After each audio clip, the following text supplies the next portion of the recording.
Europe. Europe 1. 6 d'un côté et Donald de l'autre. Voilà comment se présente le prochain G7, groupe des 7 plus grandes puissances économiques dont les dirigeants doivent se retrouver demain au Canada.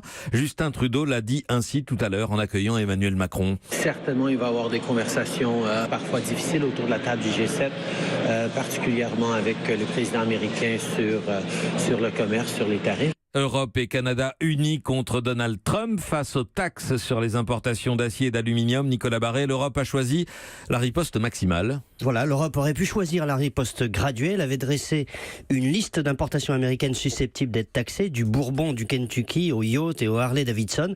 Eh bien, tous les produits de la liste seront taxés sans exception. Il y en a pour 2,8 milliards d'euros d'importations.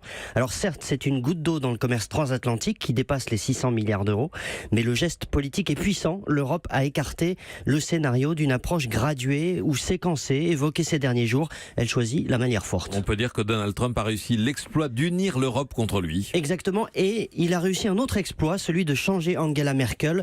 Personne ne l'avait vu comme ça hier au Bundestag devant les députés allemands. Elle a lancé un autre avertissement à Donald Trump avant le G7 qui commence donc demain au Canada. Pas question de faire des compromis. La chancelière est prête à isoler les États-Unis lors de ce G7 qui risque de ressembler à un G6+1. Les États-Unis seuls face aux autres. La guerre du commerce entre dans le dur et ça n'est bon pour personne. Nicolas Barré, directeur de la rédaction des Échos. Merci Donald Trump qui a réussi aussi l'exploit de faire réapparaître sa femme. Melania Trump était restée invisible depuis 25 jours. On l'a vu hier lors d'une cérémonie à Washington. Europe. Europe 1.